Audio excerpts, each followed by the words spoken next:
Hey, what's going on? Welcome along to episode 37 of the Strategy and Conversions podcast. I'm Jamie Michael Joseph, and as always, I'm joined by Mark Tanner. Hello there. Hi, everybody. But Mark, first of all, say a big congratulations, because from recording the last one, you've been off and got married and I know. had a honeymoon and all sorts, right? Yeah, I mean, it's funny, isn't it? It's only a couple of weeks ago. I mean, it's not saying it's forgetting already, but it's kind of like slipping away. It's almost as if it happened a couple of months ago now. But It's brilliant. yeah, but no, it's really good. It's really, really good. Nah, that's great. I'm happy to hear it. But as always, back to business, right? Absolutely, yeah. And it's take a bit of time off, get straight back to it, start making moves. And we talk a lot on the podcast about kind of planning and actioning and doing things. Yeah. And we haven't spoke too much on kind of taking stock of where you are, looking back on what's worked, what hasn't. Yeah. And I thought that would be a good kind of place to start now. We're heading towards Christmas, so people are maybe slowing down, or getting past that kind of rush, and they're going to look at their business over the past year. They're going to start getting ready for next year and stuff like that. And I think there's a time here where you have to kind of look back and go, okay, look, what did I get right? What did I get wrong? What should I take an advantage of? All that kind of thing. And I know you're big on journaling. Yeah. So I think mate, you can take the lead on this one. Yeah. We'll get into it. Okay, yeah, and it's so important, isn't it? The whole reflection there. And this is, some people do it earlier than this, which is, it depends on how big a business you have or how busy you've been. But normally it's around about this time that you start to do it. And over the Christmas period, you maybe put that down tools and have a bit of a chance to think about it. But it's essential that you don't repeat the same year that you had the year before. We've said this before, haven't we? Have you been in business 5 years, for example, or have you repeated the same year over and over again for 5 years? And that's what we don't want people to do. We want people to be learning from what they're doing. So it's essential to have that time to just reflect and look at stuff. And I'm a great fan of journaling. I think for reflection, I think it's where the journal comes in really, really useful. Because if you have been journaling through the year, you start to find out where your wins were and what happened. But sometimes you don't even need to have gone look back through your journal pages from the previous year. You can actually have a look. But so if you do journal, I journal every day, and then I do a roundup each week of how the week went, and then I'll do a roundup on the month of each in the month. And then I don't do it necessarily on a quarterly basis. Maybe I should, I don't know, or it becomes a bit overkill. But definitely at the end of the year, and Jim Rohn always used to say, take a week off and journal at the end of the year. But you can't really do that necessarily if you're in a lot of family situations. But certainly take some time off. At least take a day and actually say, look, I'm just going to think about what's happened. And the big thing is just look back at the highlights, what happened. So first of all, the big thing you have to do is pat yourself on the back for the stuff that went really, really well. I think that's essential, because it's too easy for us to ignore the kind of victories we had and just say, oh yeah, that went well, and move on. And all we concentrate on is what didn't go well. But I think any reflection, the first thing to do is applaud yourself for what went well. Even if you don't think there's many things that went well, yes, we sit down and really think about, you have what went well, what didn't go well. Just the first list to put together. Okay, what was one-liners maybe? What did I do? What really went well? Was it a set of videos I did, or was it did you get a speaking opportunity for something, or did you manage to launch a new product, or did you do all those kind of things? Just one-liners of what went well, and think, oh, that was really good. And then like I keep saying with things, get into the feeling of how you really felt when that went well. And I think that's, again, a really, really essential thing, is how it made you feel. Because normally if you've done something that really has, you think, oh, I'm really proud of that, it's a great buzz. You get a great buzz from that. You need to live in that buzz for as long as possible. I think, now I don't know how you think about it, but I think it's essential that you have a different mood states and different feelings, and the last thing you want to do is be dwelling in the stuff that didn't go particularly well, which we'll come on to in a second. But you really, really want to put yourself on a high, and think, that was really good. I did really well there. and big yourself up. I think there's a lot of stuff. I know on the training I did yesterday, it was one of the things I talked about was list out all the things you are. So yeah, I said I was a husband and a father, and a lot of people would think that's a bit irrelevant, but it's all the important stuff, you know. And you've got to all the things that you've done, all the things you are. You need to really give yourself a pat on the back that you do all those things, and it amazes you then how many balls you juggle in the air. I think that's really essential. Definitely, I think that workshop that we did yesterday as well. I mean, we'll put a link wherever you're listening or watching this. We'll put a link for you to go and check it out, because the recordings will be up available to buy at that time. But it was a good kind of 3 hours, maybe even around sort of 3 hours, and it was quite in depth. I mean, it was called Winning the Game, and then the subtitle was Not Another Goal Setting and Mindset Workshop, because I think that there's so many of those about, aren't there, where it's just like it's all about kind of goal setting, and it's all that kind of wishful thinking, you know, oh, what do you want, you know, and start thinking about how you could get it in that. But it goes a lot deeper than that. It does. And that whole thing, like you were saying as well, just counting the wins. I think, you know, I'll be honest, you know, from the whole kind of reflection and stuff like that, I do it a lot in business. I do it a lot when working with people, and we kind of go back and we look at business and we say, okay, look, what were the wins in business? But we don't necessarily just look at the wins in life as well. Yeah. You know, I mean, and that's such a big thing, isn't it? It could be something that's so small that you've overcome, and maybe you've done it through your business. So like you said, video is a big one. How many people are scared to go on video or do something like that? Yeah. And that's a plus in the column for life and for business. Yeah. If you've done a set of business videos and stuff like that, you know, and it's looking back on those times and being like, well, look, I did that. That's a great achievement. Yeah. You know, and we get to look at all those good things. And like you said as well, looking back on, you know, what didn't go so well, instead of it just being like, oh, you know, this happened to me, or that happened, you know, this was rubbish. It's looking at it and going, okay, look, why was it rubbish? Yeah. How did I react to it? What could I have done better? What can I do next year so that this doesn't happen again? Yeah, absolutely. And I think that's where the learning comes from. So once you're in and I think this is the other thing, I think doing it this way around, is that once you give yourself a pat on the back, you really open yourself up to, you don't mind, not criticizing yourself is the wrong word, but you don't mind looking at things that when didn't go particularly well, because you're in a really good state. And when you're in that really good state of stuff that went well, you say, right, okay, then you say, right, so what didn't? So you look at the other side of the list, you think, okay, what flopped, or what for whatever reason didn't go as you planned? And it could be something that was okay, but you knew that as you were doing it, you think, or as you at the end of it, when you thought, oh, I could have done a better job there.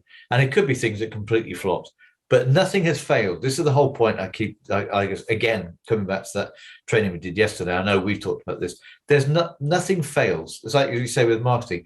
All marketing works. It just depends on where you put your efforts and how you put your efforts. And it's the same with this. Nothing fails, really.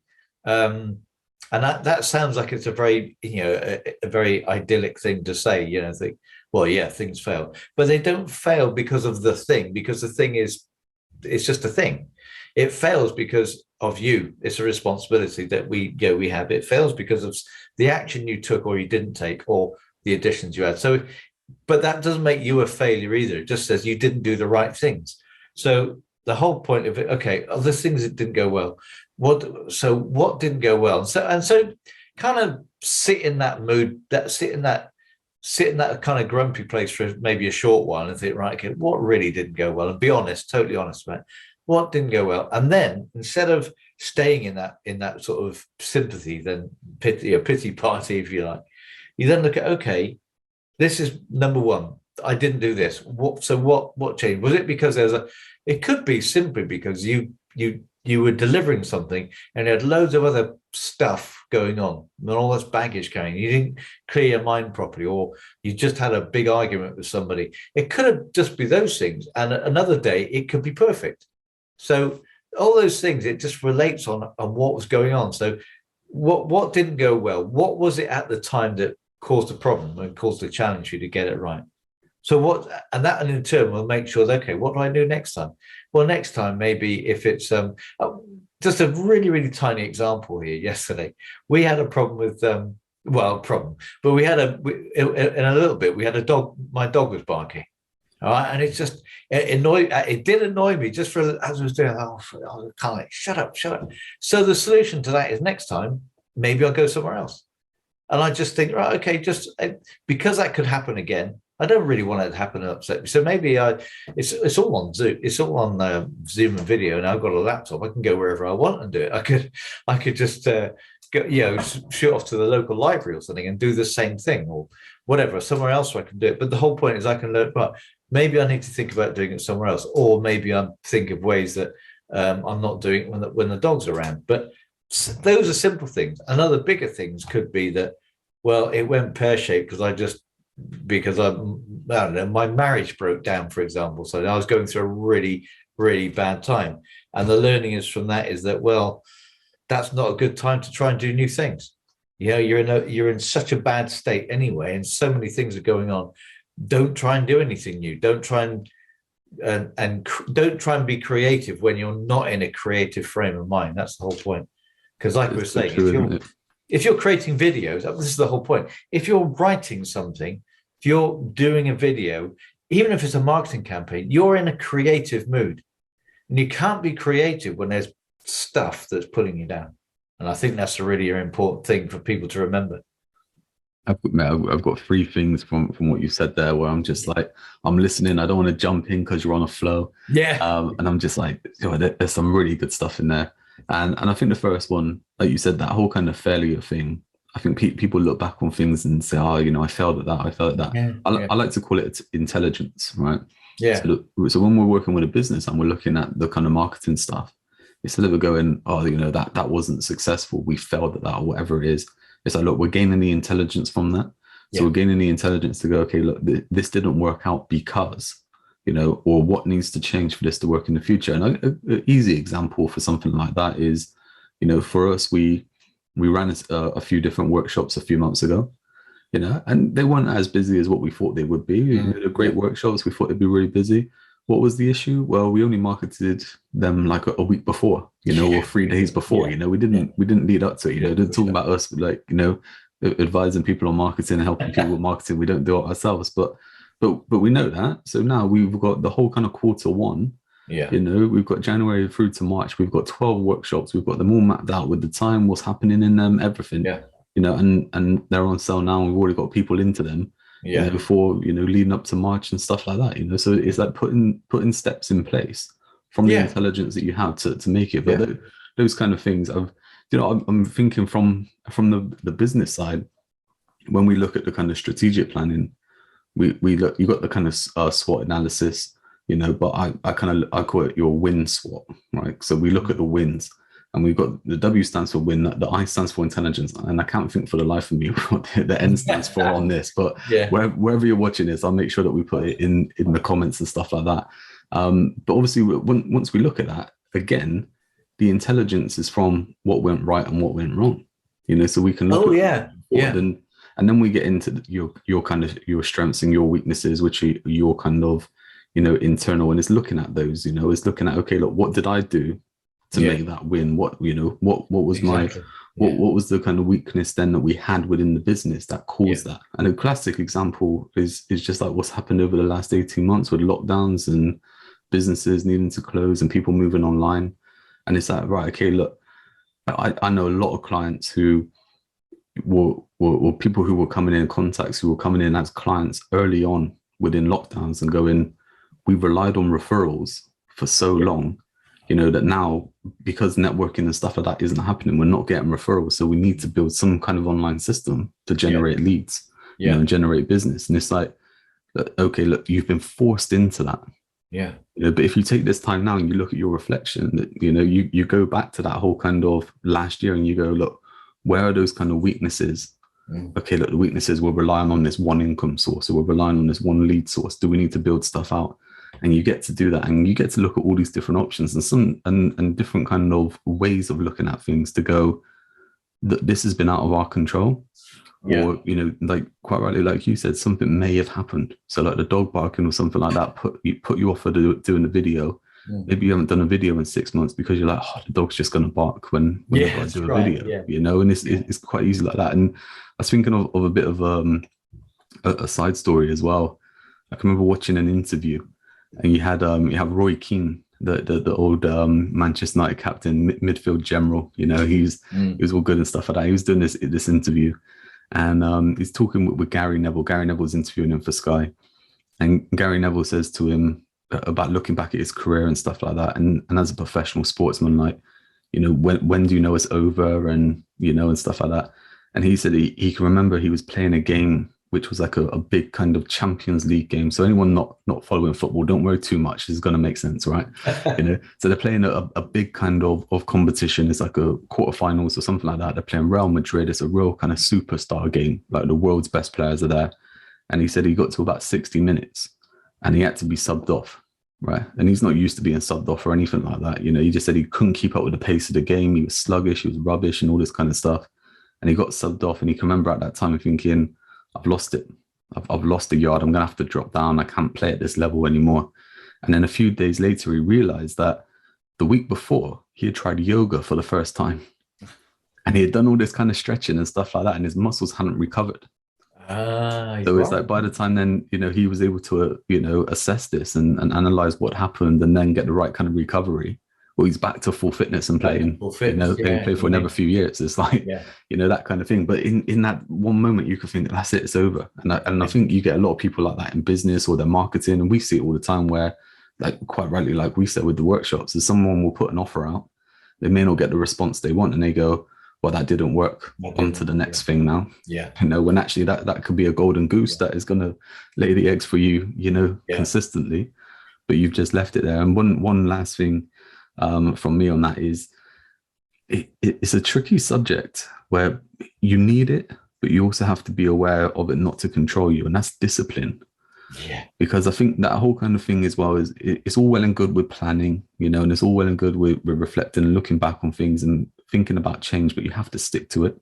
And we see that we did a whole kind of podcast episode last time on, you know, setting goals and achieving them and accountability and having the right support system and stuff like that. I think the flip side of discipline is I think sometimes people will try and force something.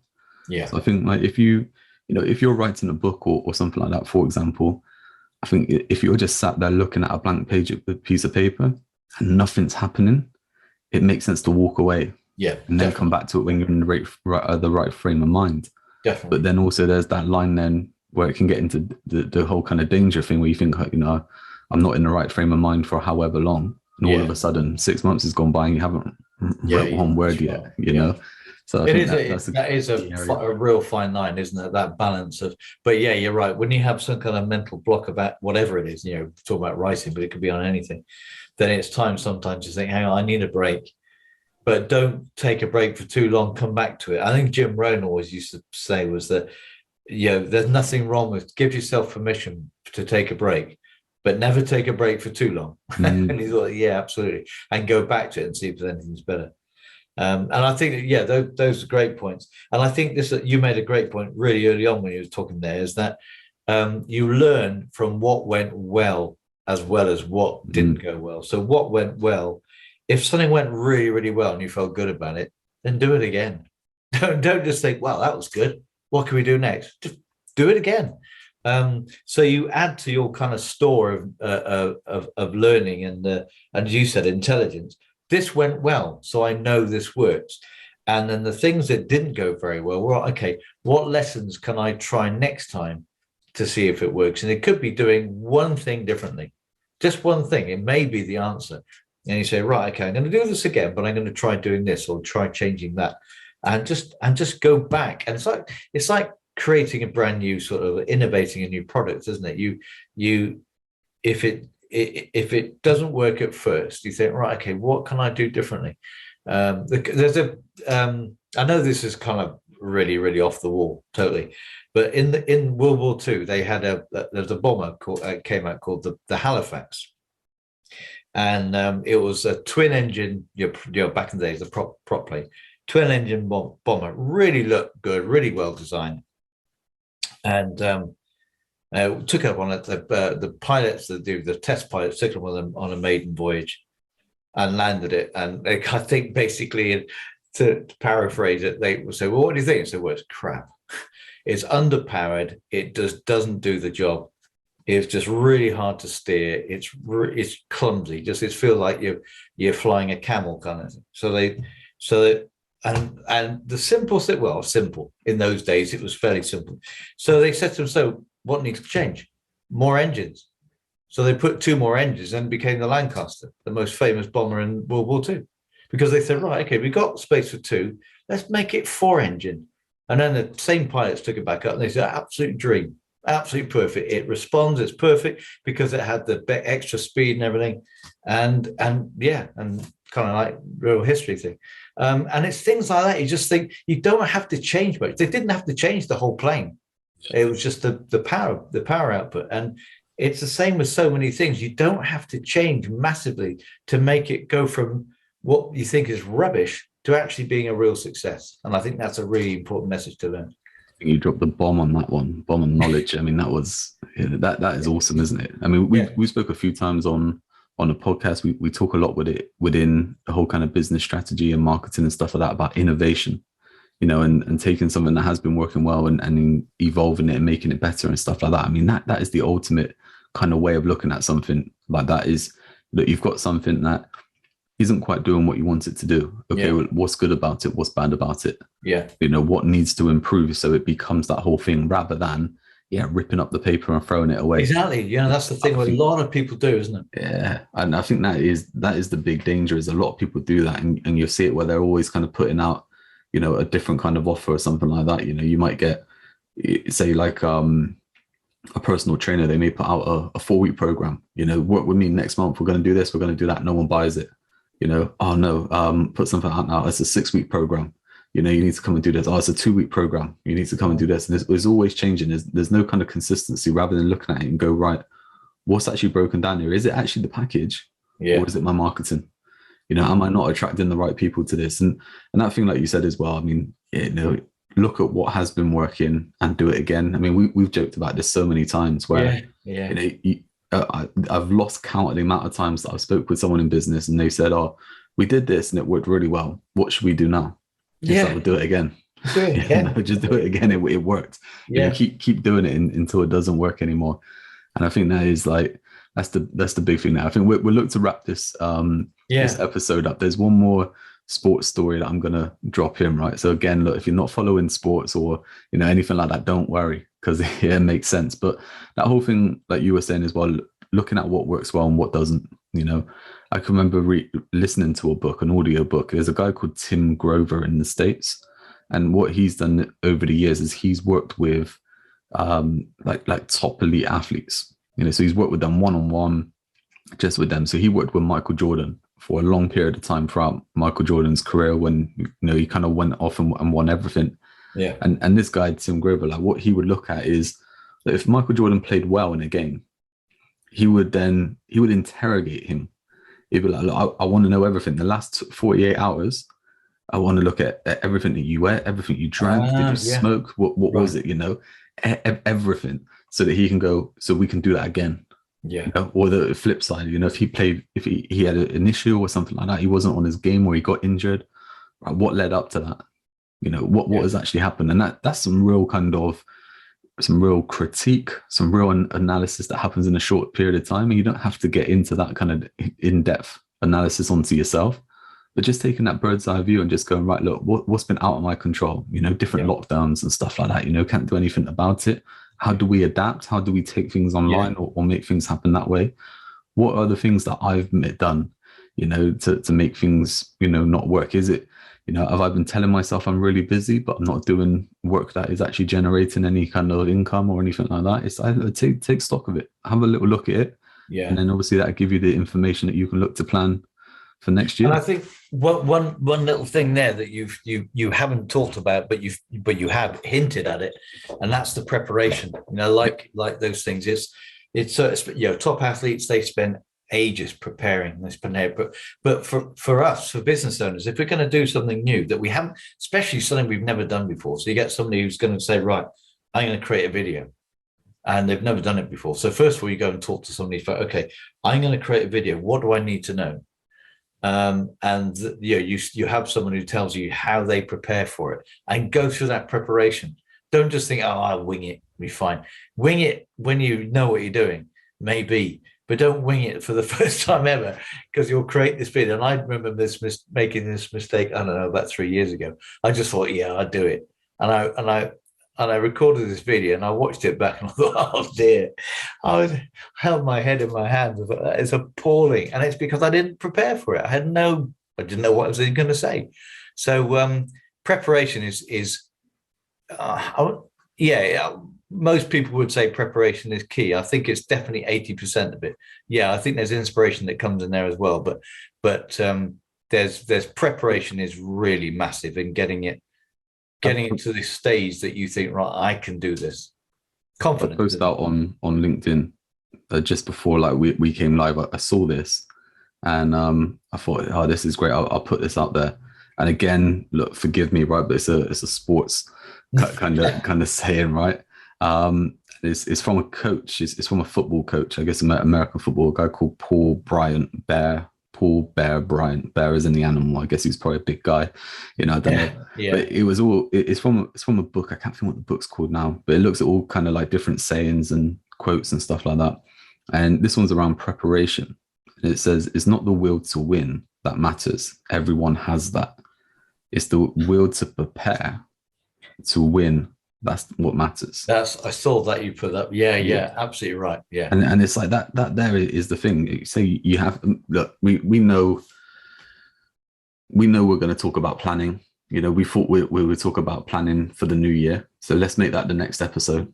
Yeah. And we'll talk about getting your plan ready for 2022, because that is the thing, isn't it? That whole plan will give you confidence, and that whole kind of reflection that you've done. Look, take stock. What was the wins for you? What can you learn from? Yeah. And then what can you do differently? Yeah, what can you do differently? And that can set you up ready to plan for 2022. So I think, I'll leave that from me. I don't know if there's anything you want to add. No, I think that last quote is brilliant. That will to prepare to succeed. That will to prepare to make it happen. It's that. There's a preparation is key, and it's having the will to prepare as opposed to the will to say, I'm just going to go out there, because that could end in disaster for most people. Exactly. Yeah, I like that quote. Cool, mate. Let's end that one there, and we're gonna jump straight into record the next episode, because I think whilst it's fresh, we'll go and do it. All right. Okay. But yeah, Mark, it's always been a pleasure. Yeah, indeed. See you all soon. We'll catch you next time. Yeah. Cheers. See you then.